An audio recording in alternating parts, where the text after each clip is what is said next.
right, welcome, Alicia. How are you? I'm doing wonderful. How are you, I'm Jeremy? doing very well. So, for those of you that are tuning in, Alicia is the Assistant Director of Front Office and Guest Recognition at Faena. hmm And Faena is, I'm going to say this and you can correct me, but Faena is probably the Of course. nicest hotel on South Beach or Miami Beach. I don't know what it's Mhm. considered, but it is phenomenal. It is a very, very Thank high you. end hotel. Yes, I would yes. say that We like to think that we're the yeah, best. yeah. I would say that you guys are, and I'm a huge fan of Ritz Carlton, but I would say that you guys are like one step Mhm. above Ritz Carlton even. Just that. I think so, and we're different, and we're not trying to really compete with the Four Seasons, the Ritz Carltons, the big corporations that have kind of paved the way for luxury hotels. But that is our competition. But we're just trying to be different. We have more of a boutique feel. It's more of an art feel. We are displaying and showcasing a lot of different artists and art. So it's a different target market a little bit, and just a different vibe, a different look, I guess, for luxury. Yeah, it really is. I had the privilege of staying at your one of your Mm-hmm. properties, not too. Oh, actually, it was a while ago. And I I think like 3, 4 years ago, right? Yeah, yeah, yeah. It was actually from one of my wife's birthday. At the time, she was just a girlfriend. um, but yeah, I mean, one of the most the coolest features, and this is something I've never done before. I'm going to share my screen, and I want to see if you can see it as well. I don't know, but it is. Can you see this? No, not yet, not yet. Hold on. Let's see here. Um, I want to share Safari. Share. No, I don't know. I tried to be tech savvy and share the golden elephant that you guys have. Is it still there? Yes, it's absolutely still there. It is Actually, unreal. if do you want to hear a funny story about our elephant? Yeah. Um, Yes, please do. so it's actually a mammoth. I don't mean to correct you, Oh, but a mammoth. if Got it. anybody from Faena hears this and that I'm referring to it as an elephant, it won't go over well. But it's an actual mammoth skeleton covered in gold, and it's kept in a climate controlled box outside. When we had Hurricane Irma about 2, 3 years back Yeah. come through, and we were preparing for it, we actually had to evacuate the hotel and all of the guests, relocate them. We were closed for about 3 days. But before the actual hurricane came through, we had so many guests, past and present, call and ask if the mammoth was going to be okay and what we were going to do to protect the mammoth during the storm. It's That's like, oh, don't worry about us. yeah, that's hilarious. A lot of people were calling about that. Yes, literally, I myself took at least 4 or 5 calls, and other employees were having the same question. Wow. Wow, that's hilarious. No, that's funny. It's so if you are listening to this or because I couldn't share it on here, maybe I'll figure out. Yeah, you know what? I'll figure out how to splice it into the YouTube uh, video. But I'm gonna put the mammoth up there. Oh, It's a sight to see, man. It is okay. very very cool. Uh, and you guys, I mean, what's the story behind that? What was it? Is it art and you guys decided to include Mm-hmm. it? Um, Yes. okay. So it is an actual piece of art. It belonged to one of our investors, Got it. and he didn't really know where to put it. So it became kind of a centerpiece and a talking point and a visitor's point of the hotel. Yeah, so for those of you that are listening, when you walk out of the lobby area, you have a restaurant to your left, and then you walk out, and it's like the focal point when you walk out. Like it's a little bit further out. It's towards the pool and towards the beach, and it's just so neat, so neat to see, and like you said, it's in a climate controlled box. It's Yes. it's very funny to see, and you're like, what the hell is this doing here? And you're almost like it's got to be fake because it's it's wrapped in gold or covered in gold or whatever, and you're like, what is this? But yeah, so It's very cool. It's right between the hotel and the ocean. And fun fact, and I can say this because it's on her public Instagram, but Beyonce and Jay-Z have a picture in front of the mammoth too that she posted on her Instagram. Oh, very cool. Very cool. Yeah, so that's pretty cool. I have to see. I don't know if I have a picture of me in front of it. I don't know. I mean, that'd be cool if Jay-Z and I were there. I know. I could cut Beyonce out and just put Jay-Z and I there. But no. So that's very neat. So explain to us. I wanted to have you on because of what is going on with COVID and the travel industry, right? I travel for a living, but you are in hospitality and hospitality management, and you have seen it firsthand. So I wanted to just kind of get an idea. I haven't stayed at a hotel in about a year. So it's Oh wow. yeah, it's crazy. It's crazy. Like we stopped traveling completely. So I wanted to ask you, like, how is the industry as a whole, because you would obviously have an idea of that, and then on top of that, how is it in Miami? How did it go? Was it a lot of layoffs? Was it a lot of just we're shutting down, we're not even having anybody come in, or were you guys open with a no pun intended, but skeleton crew, right? We were talking about skeletons earlier with the mammoth. But Perfect. what give us a little 411 on like how is the industry as a whole, like how did it affect it, and then is it bouncing back, or is it going to take years to bounce back? So there's a few different layers. So it's been now a year since almost to the day that this kind of hit us, as a country especially. We were mandatorily closed, actually all of the hotels in Miami Beach, March 23rd of 2020. I remember this day for a long time because it was just so sudden. We had to close the hotel. We had to close our hotel. All of the hotels in Miami Beach had to close, and everybody was literally what they called furloughed. I never really knew what furlough meant until this happened, but that was like the new key term of the pandemic. Right. So we were closed.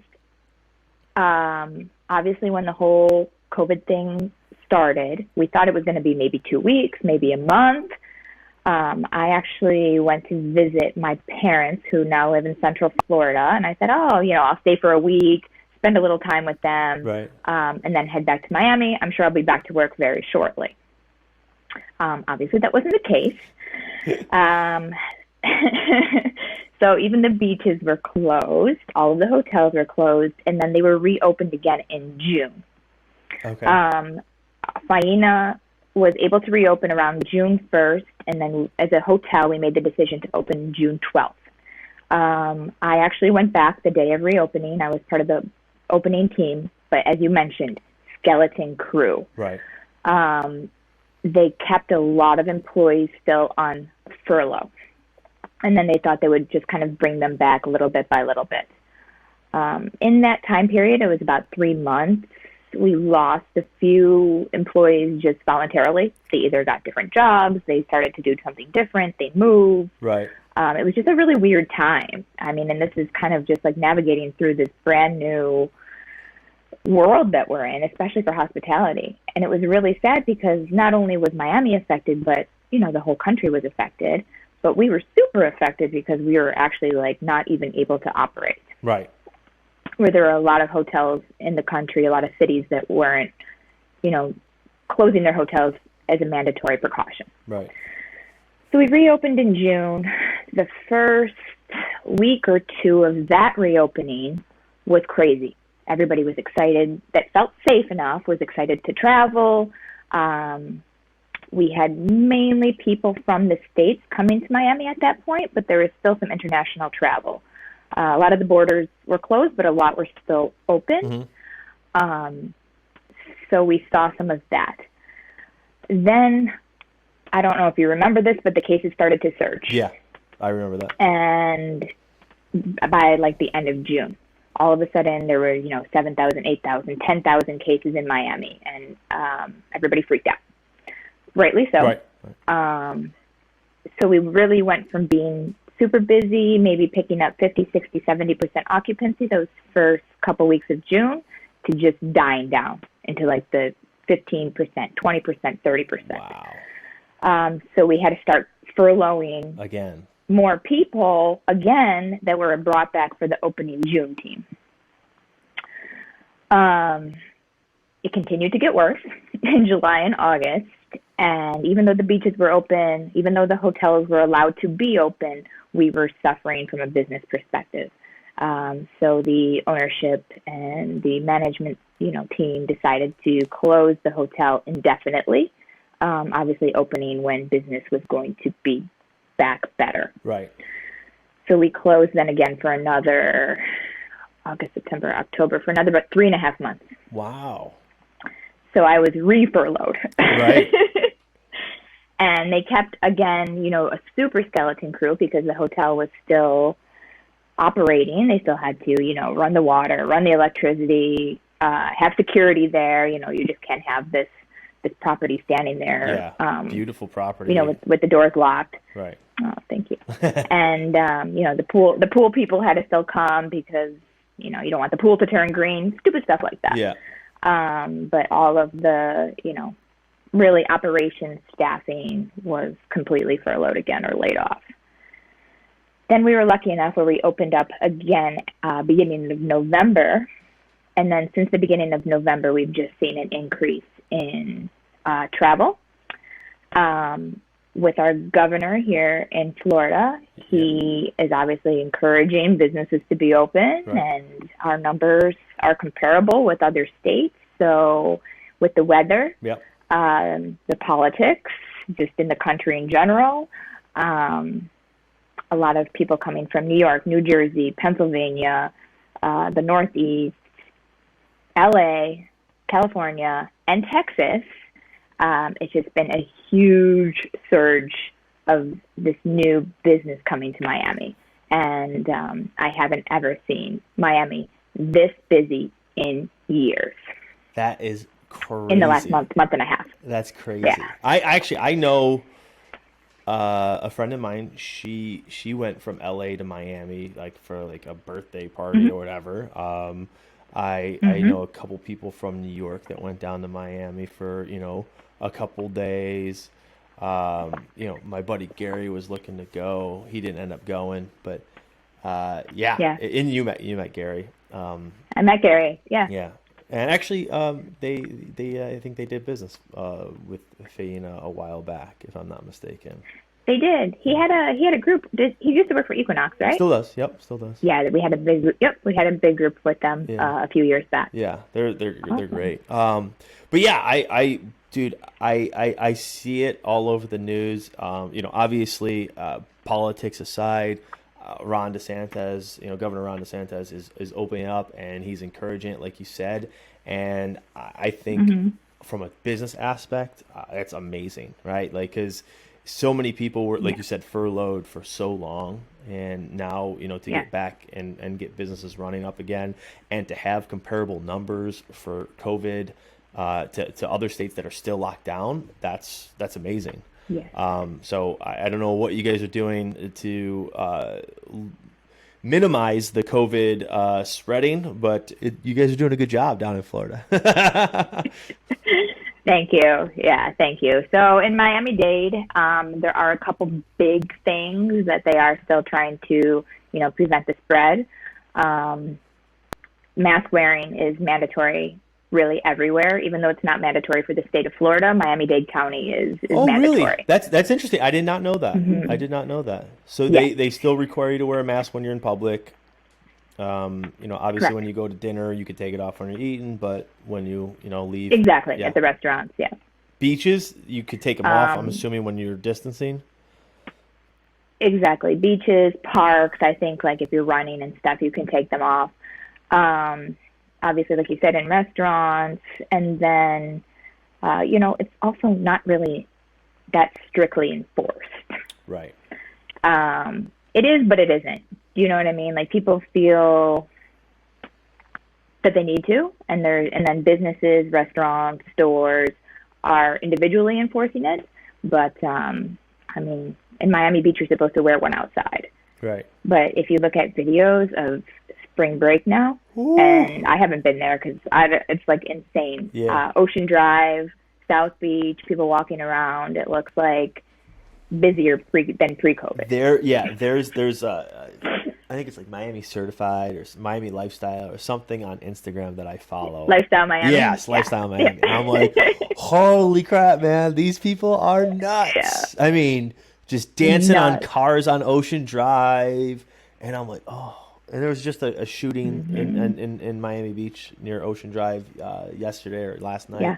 I'm just like, oh my God, man. But yeah, South And Beach there's has been a few always of been those crazy. recently too. Yeah, Agreed. I feel like it's getting crazier. that's impressive. And I love Miami, and I don't want to see it turn into this either because a lot of people, live here and enjoy the beaches as residents of the city, and we don't want to see it being ruined or spoiled or, being more crime infested. Yeah. With out of towners. That's not cool. No, I mean, So- but we see like I still have a place in Miami, and Miami I love like that. I will be back down there once kids are grown and all that stuff. But Good. but Miami, we've always seen that, during, certain times, like spring break, it always gets ridiculously crazy. I know Memorial Day weekend, it gets absolutely nuts. And then, Yeah. 4th of July is okay. And Labor Day is okay. But yeah, those are the two, spring break time and Memorial Day weekend. Memorial Day. Just get really ridiculous. And, it's hard to see. Halloween is another night that gets pretty ridiculous in Miami. Yeah. Lincoln Road. Yeah. Yep. So I'll say it is. It's not surprising that it's getting crazy because, like you said, it is spring break. But you hope that will go away and people kind of, act a little bit more mature. Exactly.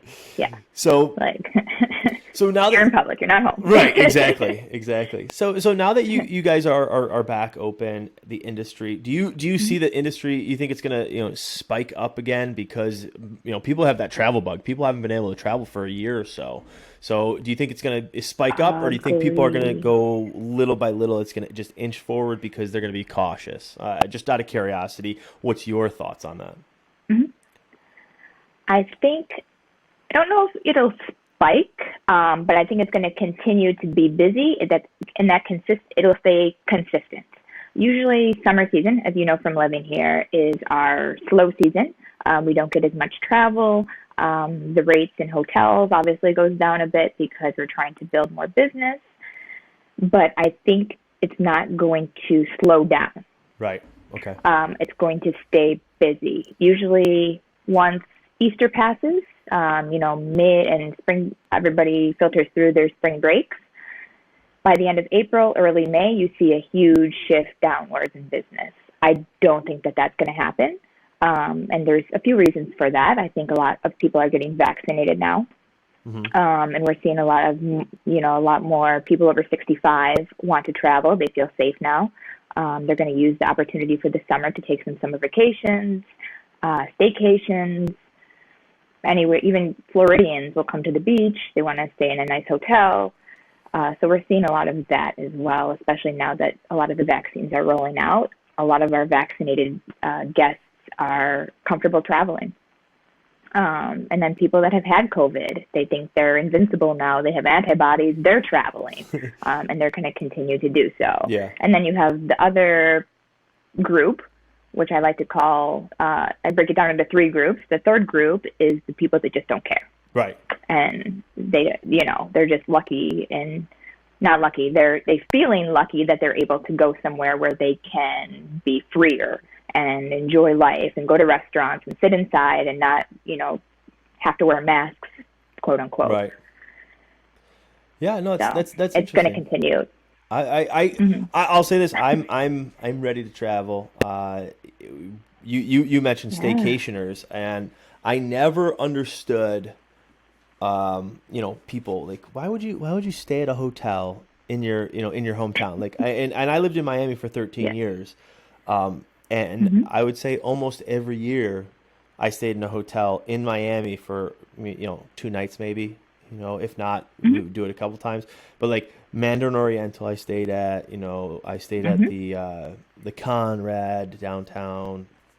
What was the other one that I really liked downtown? There was another one. The Marriott. It wasn't the Marriott Marquis. It was the JW Marriott downtown. A little older, not as fresh and modern, but I love that hotel. It was very quiet, very like rich looking, so it was nice.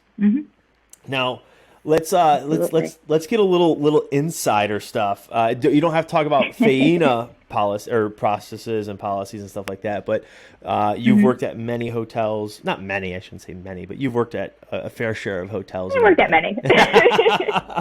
Yes, I worked at many. I've jumped around a little bit, especially here in Miami. Yeah, well, it was so funny. I was like, I know that you've been at like 3 or 4 that I've known of, and I'm like, I don't know, because she went back to the one and then she's back at the other. I was like, I know she's been to a couple places a couple times. I was like, I gotta ask her where she's at. But you've been at Faena for quite a while now, right? Yes. So I was there actually in 2017, and then I just came back in January 2020. So I left. I went to Four Seasons in Brickell. Yep. And then I came back. So I did something a little bit different. I tried to get out of what we call in our hospitality lingo, quote unquote, operations. So I was more in an office. I was doing reservations. So I had a little bit better schedule. I was more in an office, but I hated it because I loved being in front of the people and working with the guests. And yes, the schedule is a lot worse, but the energy, making a difference. The reason I do what I do is there in the front desk and in operations and even the team that I work with. So I did go back, and I've been there now for a little over a year, and I love it. Not going anywhere anytime soon. That's awesome. So. That's awesome. No, and like I said, I can't say it enough. The hotel is gorgeous. Like the rooms are awesome. There's a theater room. Is that still? Well, obviously it's not open now, but it was. Actually, it is.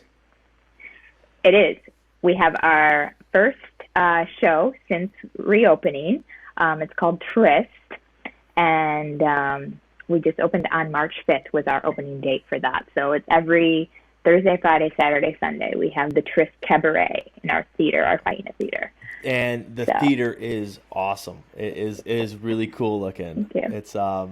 It's a sight to see. When I went to Faena, you gave me a nice little tour, and it is cool. So Thank you. So when in the industry, what is the typical? And I didn't know this, but what is the typical not capacity, like nightly stay rate or whatever you call it, like occupancy? What is the typical at any hotel? Not Faena, not like anything, but in the industry. And you've been in the Miami industry for a while now, so typically the hotels in Miami, what's the occupancy on average? For the year, you want to typically be sitting at about 50 or 60% to maximize your profits and budget. Obviously, that changes depending on your location. Miami is it's different because you have your beach hotels and then you have your city hotels. Right. So you're really having kind of two target markets. But in order to be profitable, I would say around 50 or 60%. I mean, you're obviously looking at a bunch of different numbers as well. Revenue per available room, how much it costs to maintain a room, versus what you're charging, trends in the industry. Every hotel has their own, competitive set that we're comparing numbers with their own, revenue teams and reporting systems. So there's a lot that you're looking at. But in order to be profitable, you're trying to look at about 50 or 60% for the year, and that's taking into looking at the slow season and the busy season. Right. So busy season you might be at 80%, 90%, occupancy, and then slow season you might even get down to what's the lowest you've seen, hotels in Brickell or Miami Beach. What's the lowest occupancy other than being closed, right? Pre-COVID. Exactly. Pre-COVID, you don't want to really be below like 30%. Okay. So you'll have some days peppered in here and there where you're like 30, 35%. But yeah, you should be sitting even in this the slower season above that. And now I don't know if you know this, but when you say you figure out what the cost is for that room, how do you figure that out? Like what is it?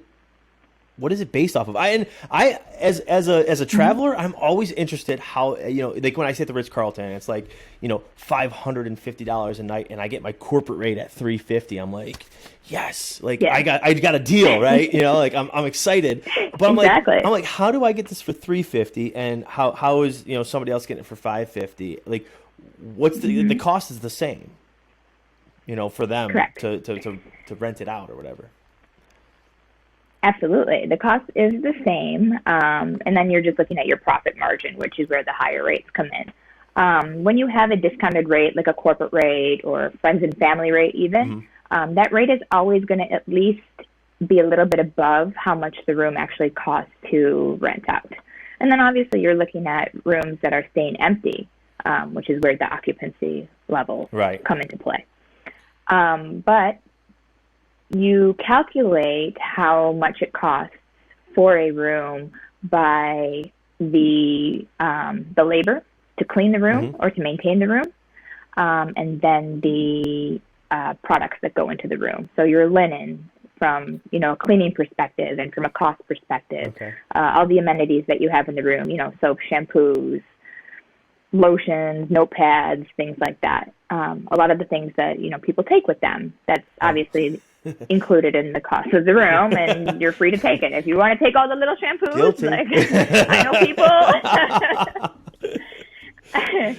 Unfortunately, I know a lot of people that have a huge collection of. That's me. Dude, hotel amenities. If you walked into my apartment in Miami, my front closet, I had 2 baskets. One basket was just like shower gels and like soaps, and then the other was shampoos and then conditioners. And you never had to buy your own. No, and you know what I used it for is when I would have friends and family come visit me, I would be like, hey, because they don't need to be using my stuff, or maybe they don't like my stuff, so I'd be like, here's your own shampoos, take it. Yeah. But yeah, that's exactly. That's funny. So that's calculated into the price. So that's good to know. You there? I did something bad. Hold on. Oh. Yes, I'm here. I don't know. I don't know what I did. Press something. Let's see. Deny. Cancel. All right, cool. Okay. I'm back. Okay. Yeah, but no, that's awesome, and that's good to know that it's all bundled into that price. Like I take the slippers too. I have a whole bin of slippers because I wear slippers all around the house. In my apartment, I used to wear slippers every day. I wear slippers every day while I'm in the house. So, I wear them. But it's been a year since I've been able to replenish any. So I'm getting to the point where I need to start replenishing. Your supply must be low. Believe it or not, over the past, I think it was like 12 years or maybe 10 years that I've been collecting slippers. I have quite a few. I literally still have a whole plastic bin filled with slippers. That's amazing. And you can use those for your guests too. I mean, that's a really hospitable touch. It is. I when my sister-in-law, when she went to, we used to go to the Outer Banks, Shay and Chad Zappia. I used to go to the Outer Banks with them, and that's how I met my wife actually. And, she saw my slippers the first year I went, and then the second year we went, I brought her own slippers because she loved wearing them. So I was like, all right.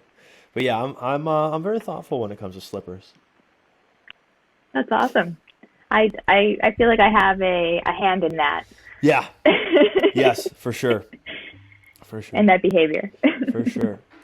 So let me ask you a couple other things about the hotel Of industry. course.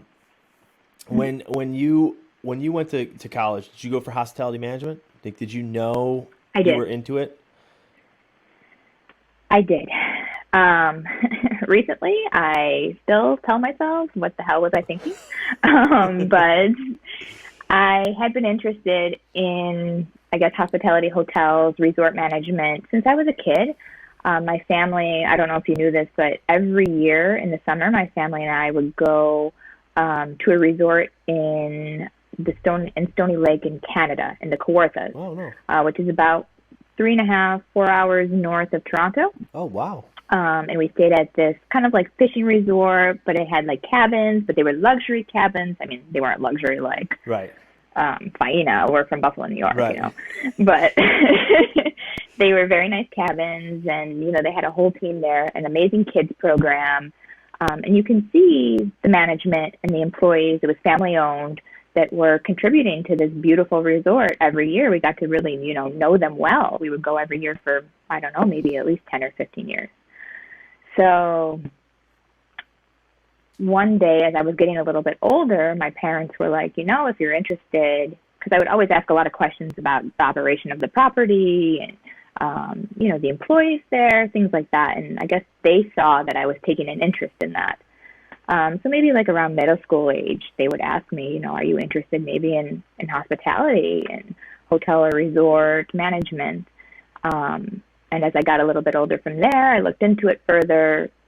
I loved the whole concept of it. I love the traveling concept. I love the luxury concept, seeing big cities and getting out of that like small town life, I guess. And I really took an interest in it, and I went to school for it. I went to Niagara University, and I have a bachelor's degree in hotel management. Nice. That's cool. Yeah. When I went to college, It's a cool story. I was thinking hotel management or hospitality management, and then I got sidetracked. I met a couple people in Wall Street, and I was like, oh wow, you guys make a lot of money. I want to do that.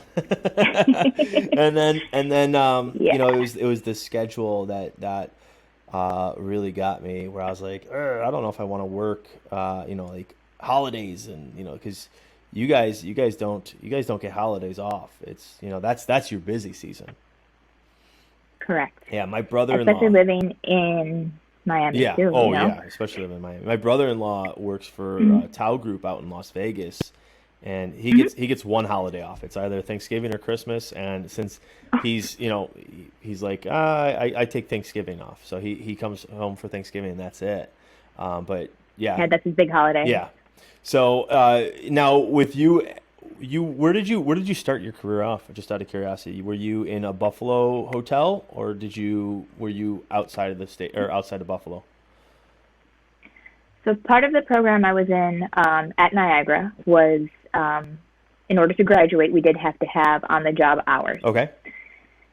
So I have always been like a pretty hard worker. Even since I was like 15, 16 years old, I taught at Western New York Karate Studio for a long time. That was my first job at 15. Wait a minute. We're not going to browse over that. Yeah. You were in karate? I was in karate. Wait, you know what? I have a black belt, actually.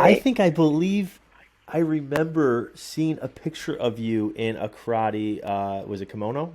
Is it no? What is it? It's clothes. It's called a gi. Oh, or a so uniform. it's a gi. Yeah. So we have gis in gi, Brazilian yeah. Jiu-Jitsu, but I didn't know that's what they call it Exactly, over there too. Okay. So I think, if I'm not mistaken, I've seen a picture of you in a karate gi. Okay, that makes sense now. So Probably. when did you get your black belt? When I was 16 or 17, right around there. Wow. I was a senior, and I got my black belt. A junior or a senior. I think I was a senior in high school. I didn't tell a lot of people, though, so like only my really like close group of friends Right. knew. But that's a huge But accomplishment. that was my little super huge. Actually, it was probably in my top, I guess, 5 accomplishments of life thus far. It was really challenging, and I do take a lot of pride in it, actually. Do you still practice it at all, or no? No, I have a little bit on and off as an adult, but with my schedule, it's been tough. But it did lead me to do like a lot of different. When I do work out, like I love to do kickboxing, which is very similar. Um, yoga and things like that. So it did like kind of pave the way for Fitness. being a fit person. So Wow. I know someday I hope to do, if I ever have kids, maybe I'll, get them into it and I can join with them. But it's definitely something that you take into your whole life and your future. That's very cool. That's very cool. Yeah. I love how you just browsed over that. You're just like, yeah, I was like, wait, what? Time out? You taught? Like, come on. You're like, We're not I didn't know that. Yeah, we're not gonna blow over that. That's a pretty big accomplishment. So okay, so you were teaching and then go ahead. Sorry, I didn't mean to. No, that's okay. I totally got off topic too. So I've always been a pretty hard worker, and then I was doing retail for a little while, obviously in college, the first couple of years, part-time, just for beer money. And then, you know how it is. Yeah. And then I started working at the Four Points by Sheridan in Niagara Falls. Okay. And I was working at the front desk there. Honestly, still to this day, that was one of my favorite hospitality jobs. Really? I learned so much. It was so much fun. The location was super, super cool. We were like a 10-minute walk away from Niagara Falls. I made some great friends. I actually had a couple classmates that were working with me in my hospitality program. So we had like a blast at work. I was making $7 an hour. I think maybe that was minimum wage back then. So it was like $100 a week, but it was a blast. Like I had such a good time. So that was my foot into hotels. Wow. And then I started interviewing with the big guns our junior and senior year of college. They used to take us on a lot of trips to New York City. Okay. And actually, I was going to bring this up to you, and this might sound like super, super creepy, but I think this was right around the time that you may have been living there. And I swear to God, on one of our trips, I thought that I saw you like when we were walking around. It's possible. It's possible because I legit used to walk everywhere. I was a very big explorer in New York City when I moved there. I moved there when I was 17 years old. So if it was anywhere between the age of 17 and 22, chances are that, you probably saw me. I don't know if it was maybe Times Square. There's a really good chance, too, because I used to live in Times Square. It was definitely right around that area. Yeah. No way. Yeah. I knew it was you. I knew it was you. And I remember thinking to myself, I was like, I think that's Jeremy Energeski. Yeah. And I was with a group of people, and, like, it was, not really appropriate to, like, as we were passing by to like turn around and say, "Oh my God, hey!" And be like, "Hey, Jeremy!" I still to this day will remember that. Yeah, knowing what I know now, I should have done that, but that would have been cool. Yeah, that was most likely that was me. Honestly, it's funny. Yeah. That's funny. So with that being said, they used to take us to New York City all the time, and we had a lot of alumni that worked in the different hotels in Manhattan, Waldorf Astoria, the Plaza. Four Seasons, Waldorf Astoria, Central Park. One of my favorites. Classic. What a cool property. What cool history. Yep. That was one of my favorite visits, and we actually stayed there for a couple nights too as a group. So I actually interviewed with Waldorf. I think I received a job offer, but my parents were adamant to not let me work in Manhattan. Really? They just did not want me to work in New York. They said it's expensive. I think they were a little bit scared too. Yeah. Just for my safety. I don't know why, but they're small town people. I struggled. I struggled to have my parents let me when I was looking at colleges and stuff like that. I looked at University of Central Florida. I looked at Brockport. I looked at a couple others, and then I looked at 2 in New York City, or 3 in New York City, and I was like, I really want to go to New York City, and my dad was like, no, you can go somewhere else. You don't need to go to that. Yes, exactly. Both parents have never been to New York City, and then I got accepted, and I was like, can we go visit at least? And then we visited, and my dad was like, yeah, you can go here. He's like, it's cool. I feel safe with it. This is cool. Yeah, Yeah. but the kicker was that I moved to New York City. It was a week after we graduated high school. So for those that are listening, Mm-hmm. Alicia and I graduated in the same class. Um, Mm-hmm. and we graduated on a Friday, and I left the following Friday. Yeah. So Oh because wow, holy shit, I that's started quick. school the following. I'm sorry, I left the Sunday, so it was like a week and 2 days later. It was like 8 days later, 10 days later. Because I started school You made on moves. that Monday. That it was cool. So I took a train down by myself. My parents packed up the bags Yeah. and stuff like that. Took the train down by myself. I got into we didn't have dorms in New York City. We had there was like a Mm-hmm. school sponsored housing. So a bunch of schools Mm-hmm. teamed up, and there was on 41st and 8th there was a school Mm-hmm. sponsored housing. So it was called the Sussex House, and Mm-hmm. there was kids there that were doing their internship from Ohio State. There was Oh FIU wow. students there. There were NYU Mm-hmm. students there. There was everybody there. And I remember I got there, got situated, and then that was July, and then in September my parents got a letter saying, "Hey, um, we sold the building, and we realized that you signed a 3-year contract. So the sooner you move out before December, the more money we will give you." So I forget, they gave us like $4,000 or $5,000 to move out, to break their contract with us. So my mom and dad now at this point, they were like, we're very comfortable. There's a security guard there. There's this, there's that, like all around. You're right in Times Square, and Times Square was not the Times Square that people remember in the 80s and early 90s. It was Times Square that's like Yeah. commercialized, so Super commercialized, super safe. People are walking around all night long. yeah. So they felt really safe there. Well, all of a sudden Mm-hmm.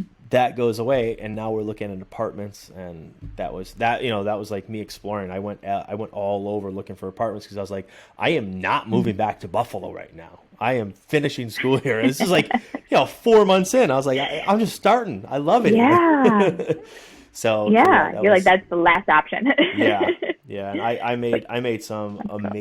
amazing friends from there. I made some amazing friends that this kid Brian, who went to Ohio State, this girl Mary that went to Ohio State, this Trish that went to FIU, and like all these great people, and had such a great time with them. And then I end up moving out and getting my own place in Tudor City, and then, man, it was an experience and a half. So I understand what your parents were saying, like, because my parents were doing the same thing, but Mm-hmm. it was worth it. And the Waldorf Astoria, man, that was I stayed there. One night because I went out with my uncle.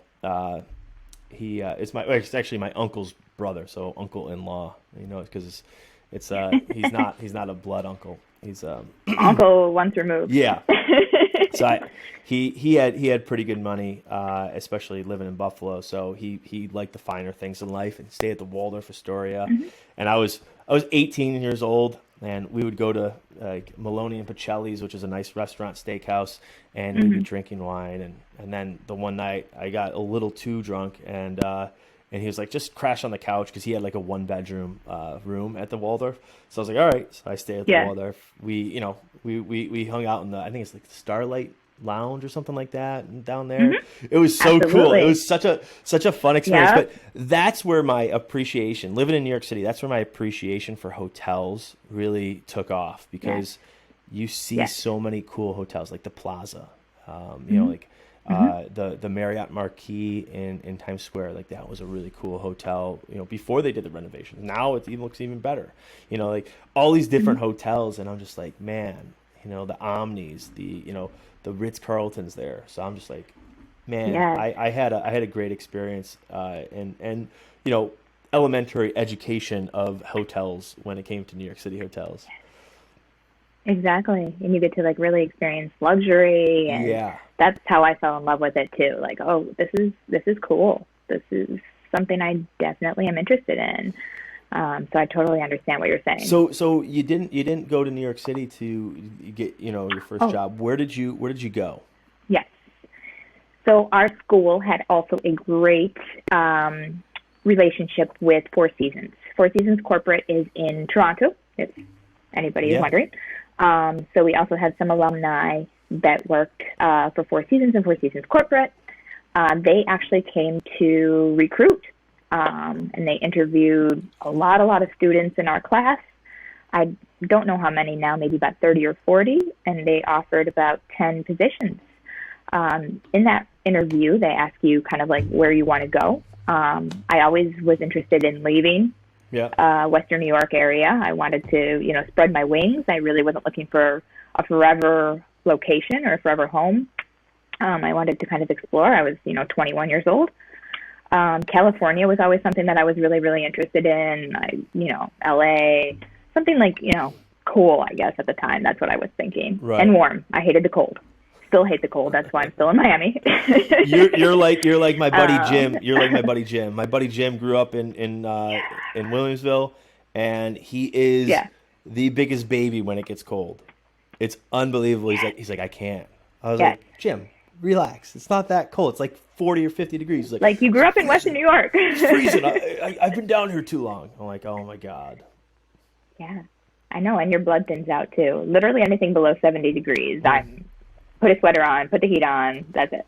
Yeah. I'll say this. I always used to make fun No. of people, and I still do. But I know when I lived in Miami, it didn't matter if it was 60 degrees. It was 85 just 4 hours ago. So 85 to 60. It's a Yes. big drop. So you do get cold. That's a huge drop. You do get cold when it's 60 degrees. I know Yeah. it sounds ridiculous to people, but I'll attest to that. You do get cold. But I still think it's ridiculous when I see people in 50-degree weather wearing frickin' snowsuits, like like huge coats. I'm like, come on, it's not that cold. Like throw on a hoodie. Yeah, throw on a sweater, throw on a hoodie. You'll live. Right. But no, people in Miami, it's no joke when it gets cold. All the 80s jackets come out. Oh, yeah. Like, it's funny. But Four Seasons had an opening actually in Palm Beach. So I was like, all right, cool, Florida. Yeah. Let's do it. And I didn't expect to like stay there for more than a year or two. But then I really enjoyed it and made some great friends some of which I still have today.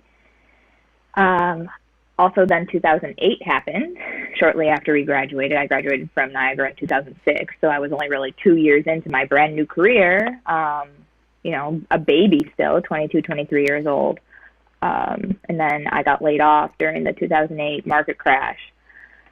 So then I stayed in South Florida, and then I ended up working in a restaurant for 4 years, which I loved. Really? And yeah, then I went back. So I worked for Four Seasons for 2.5 years, got laid off, worked in a Tex-Mex restaurant in Boca for 4 years. Nice. Did everything, loved it, did management, I bartended, I was a server, I did catering.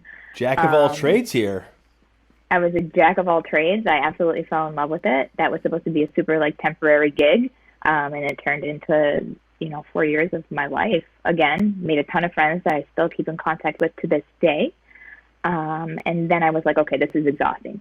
I was like, hey, I can't stay in this for forever. So I went back to hotels. I had some connections in Miami, and in 2013, I moved to Miami, and I've been here ever since, jumping around and working on my career.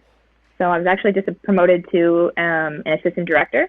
So I finally making it, I guess, after all these years. That's great, though. That's great. No, I mean, Yeah. so what's the That's cool. end goal for you? And like, do you want to eventually become a general manager, or I don't even know what they call it, but like the head of the head at the hotel? Yeah, absolutely. I think a lot of people, especially in operations, that is their end goal, like hotel manager, general manager, which is usually like the number 1 and 2 of a hotel. I don't know if I want to get that high. I'd be comfortable, I think, with a director title, maybe of a front office. or rooms division, which is really where my passion is and my experience. What's But just out of curiosity? never say never. Right. Mm-hmm. Out of curiosity, what's rooms division? What does that consist of when you say rooms division? Like, is that housekeeping? Is that sort of thing? Mm-hmm. Oh, okay. Yep. So you're looking at front desk. You're looking at the bellman and the doorman. You're looking at housekeeping, and sometimes reservations. Reservations can fall under sales or rooms depending on the hotel structure.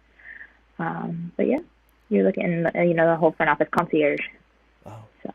yeah. That right there interests me a lot, is the concierge part. I've always been interested in concierge. Mm-hmm. I wanted to start up my own concierge business in New York City.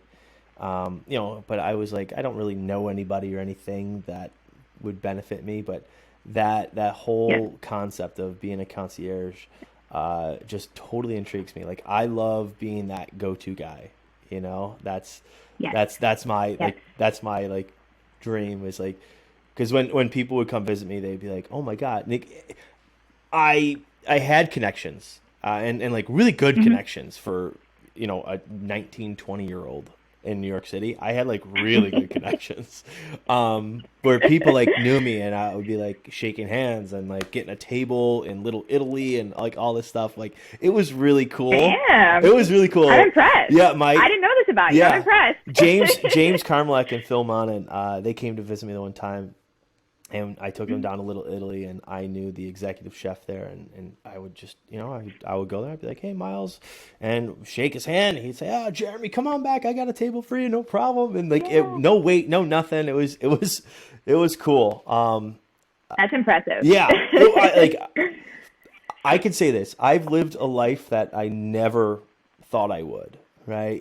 I think at the age of 18, I was going to bars in New York City, having really nice dinners, and I was living the life that I should never have been living. I went into like $40,000 in debt, in credit card debt, but oh no.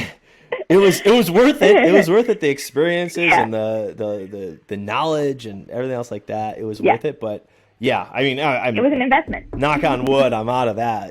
I got out of that when I moved to Miami. Yeah, of course.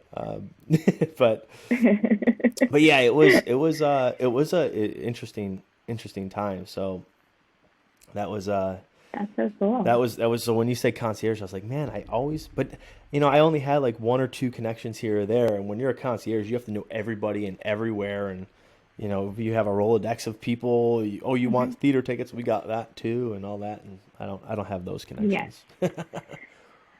Essentially, yes, but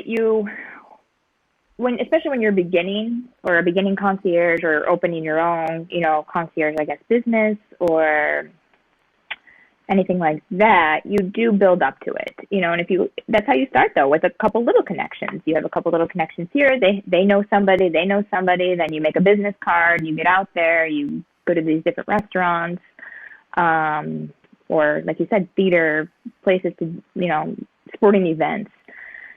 So you build up to it, and then if you're a personable person like yourself, it can be very successful, and you just have to work on it like anything else. Yeah. I think maybe down the road, maybe that'll be like a retirement thing, right? Never say never. Right. Maybe down the road when I retire, I move back in Miami and kind of start my own concierge business as a little old man, and I just sit back and help people out. You might be very successful doing something like that. Yeah, or I could just go to work at a hotel where you work, and I can get your foot in the door with the concierge team. There you go. So hit me up. I'll let you know. Yeah.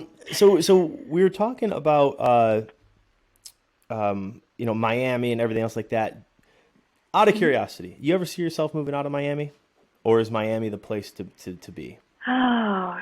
Shit. And I say this because people ask me this all the time. I say this because, I mean, to be honest with you, if I didn't meet Fran, I would never have moved out of Miami. I moved out of Miami because I met somebody, and she had kids, and we were like, obviously we're going to do what's best for the kids, and moving them from, or if they have school, the school, their dad is in this town and all that stuff. So I was like, I'm going to move. But our goal is to eventually Yeah. move back down to Florida, when the kids grow up Cool. and do their own thing.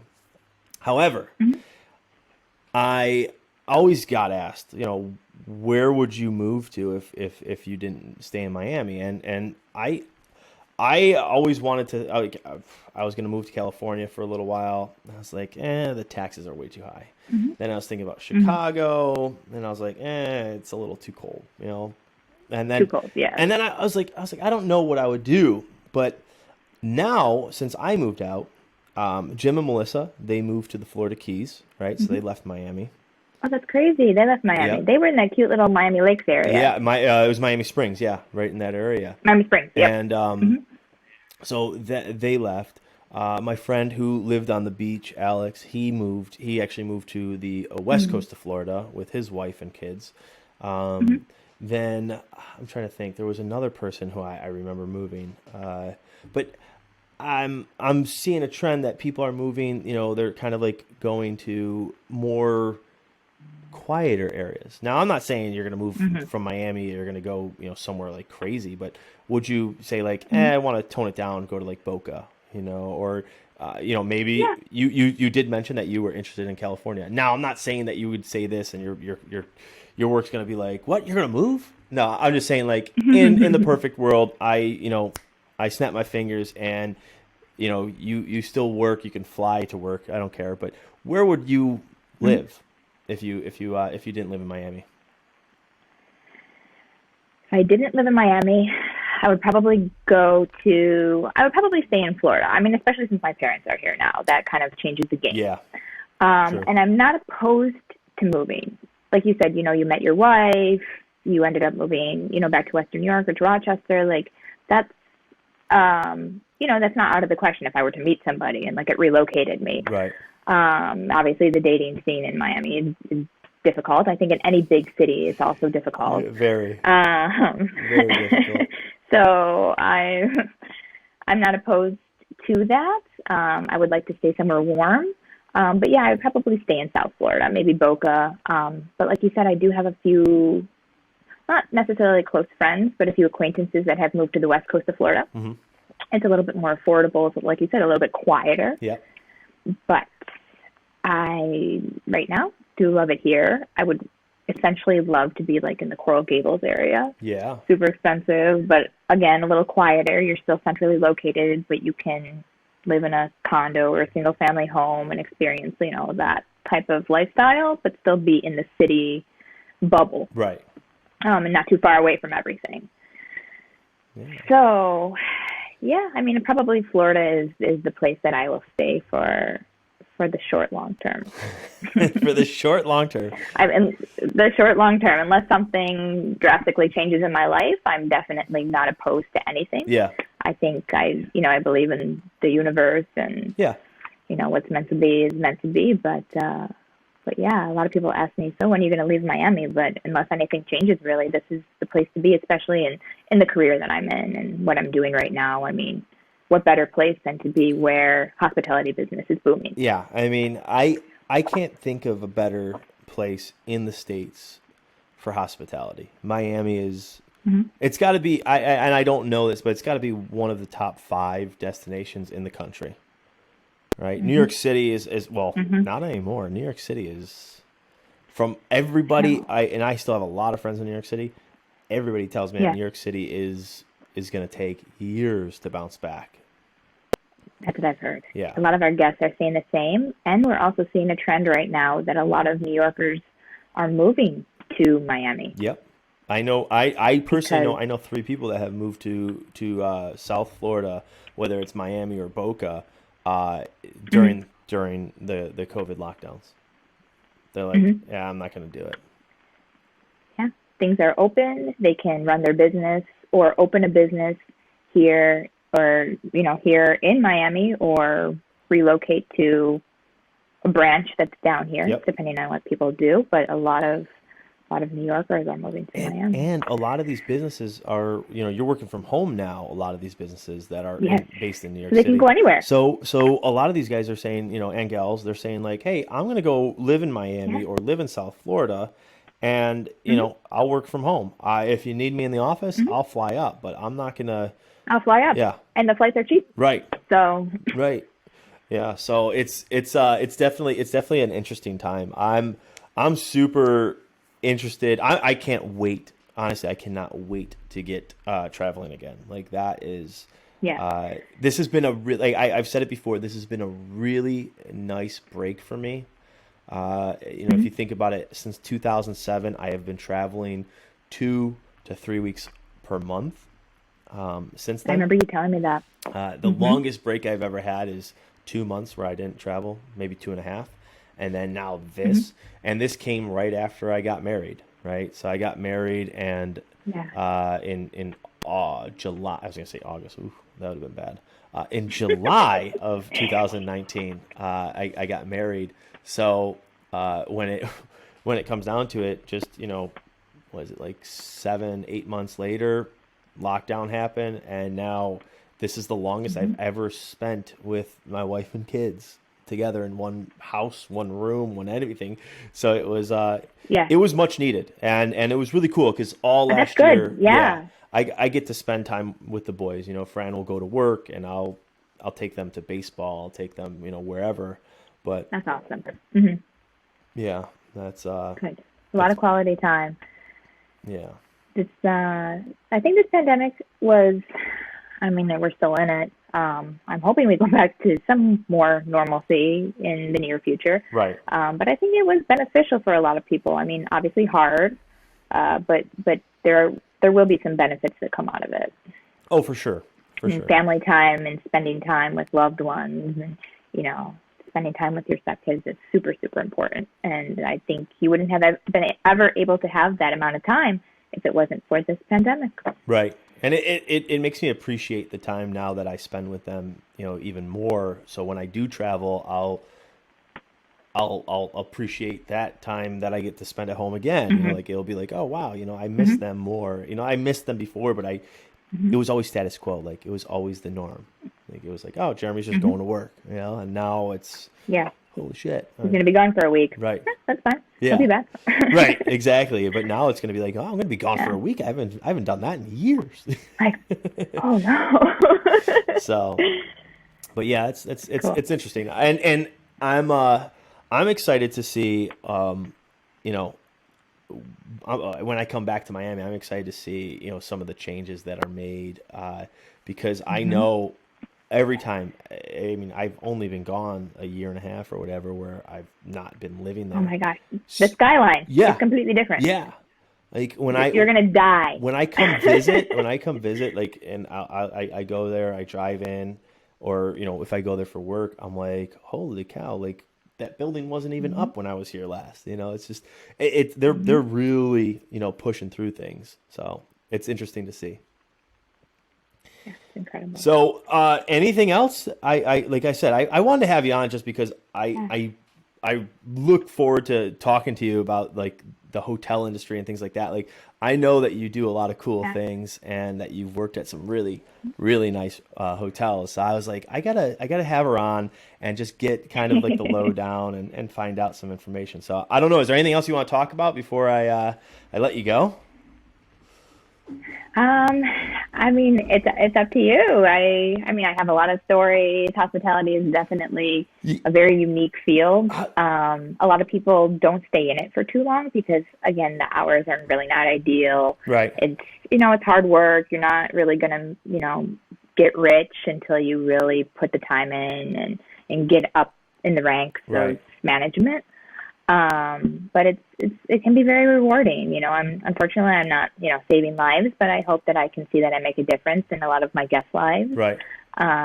Making people smile and making my team smile and laugh. It's sort of rewarding sometimes. You leave work and you're like, okay, that was a cool day, or I have, a cool experience or cool stories to talk about, or I learned something new. You're always learning something new because you're working with people. So you're learning so much random information.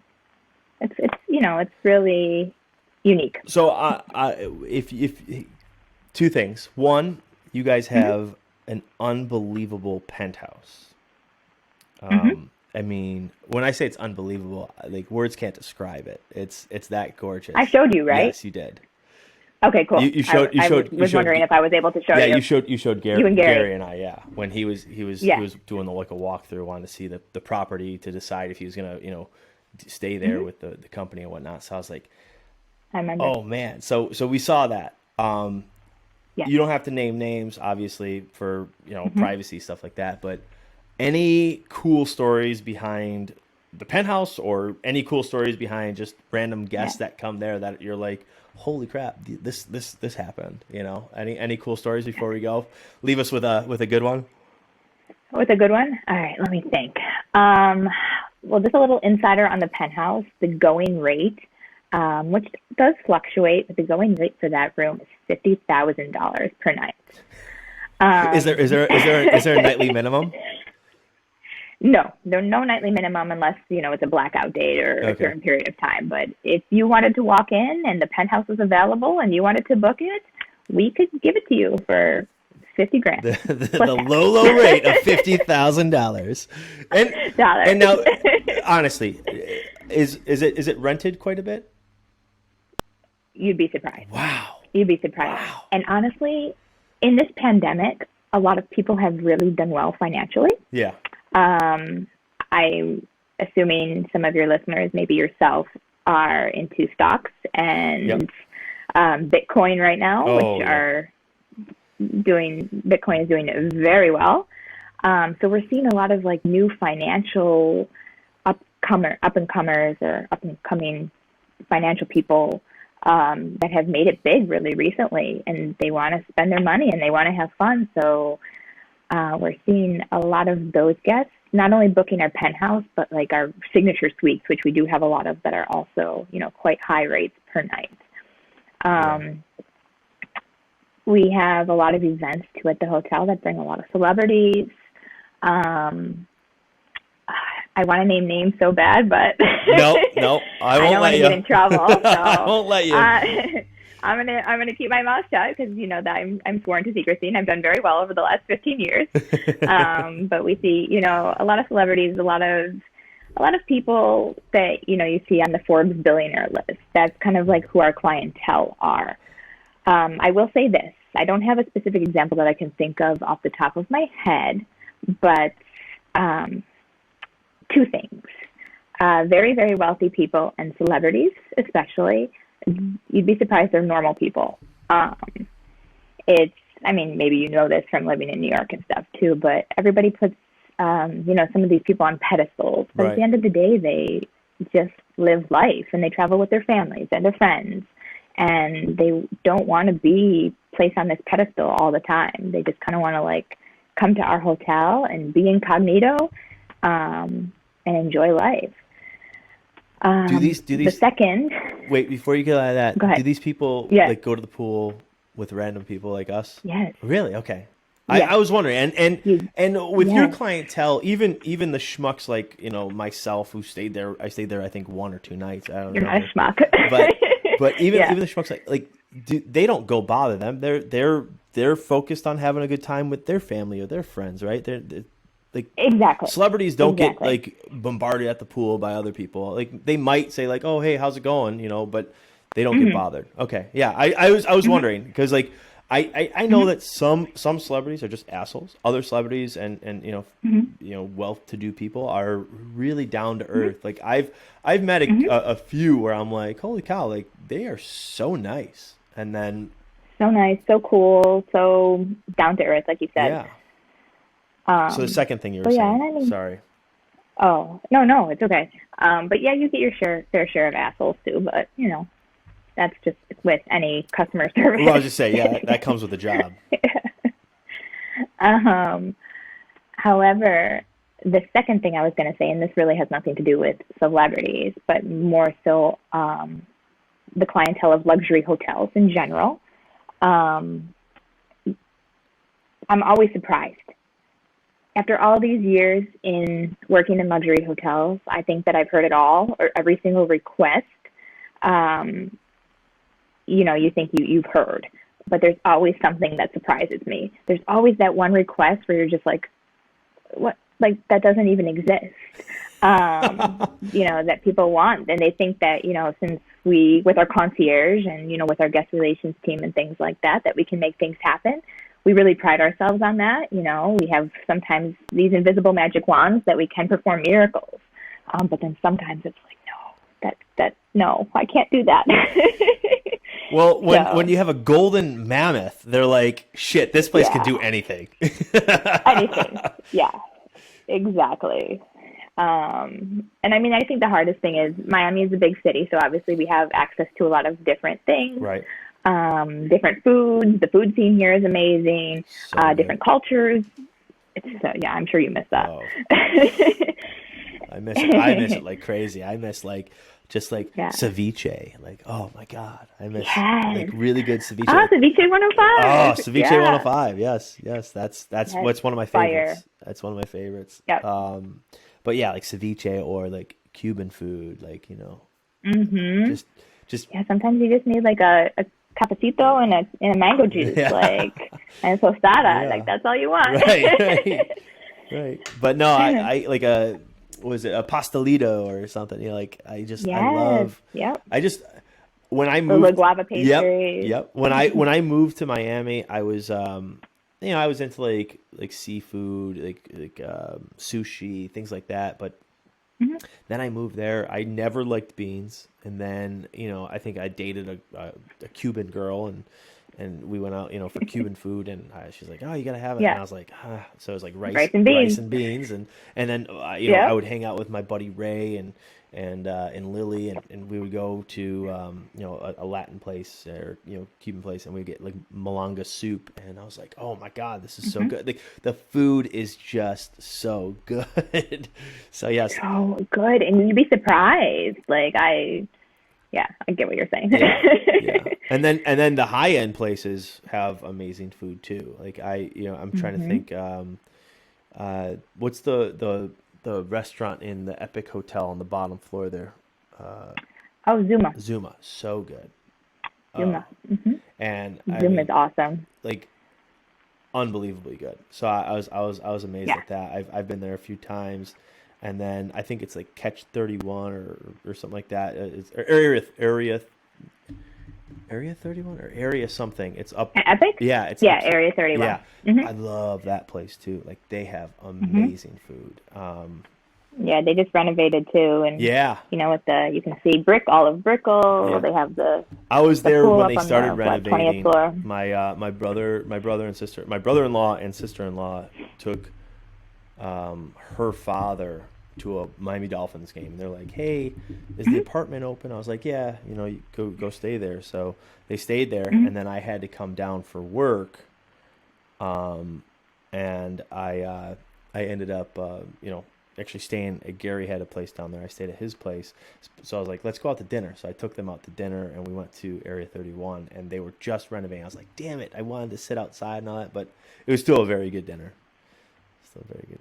But yeah, absolutely. But yeah, no, those are the things I miss. I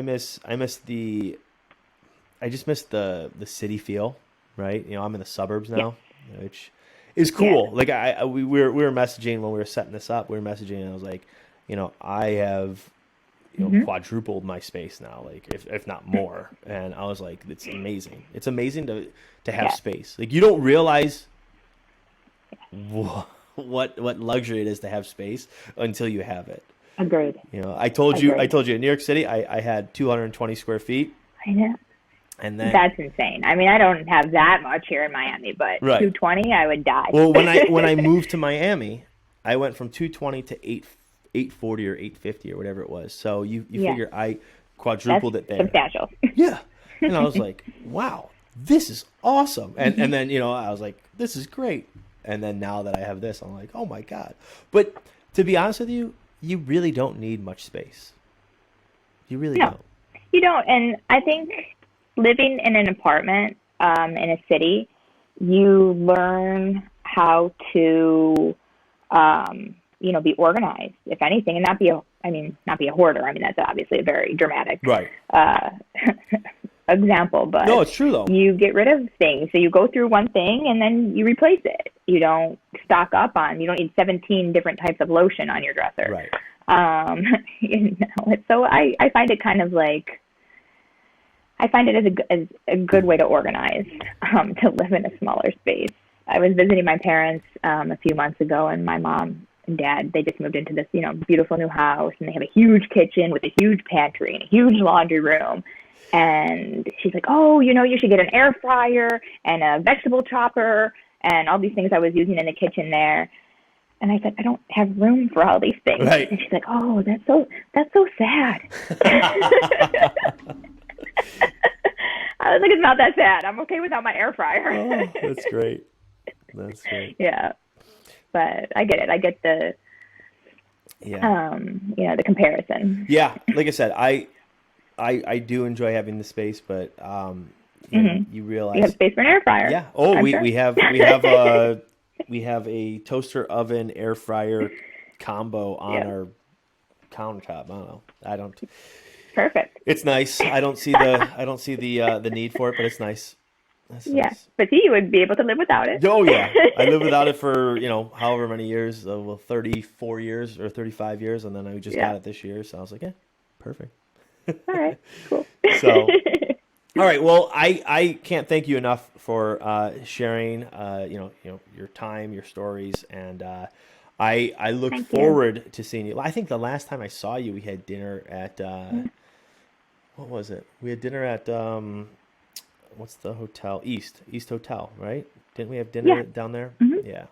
That was fun, but it's been a while. Super fun. It's been a while. So when I do get down to Miami again, hopefully I want to get down there in the near future, like in a couple months. Yeah. So I will definitely hit you. Oh, awesome! Yeah. I'm gonna try to bring Fran down.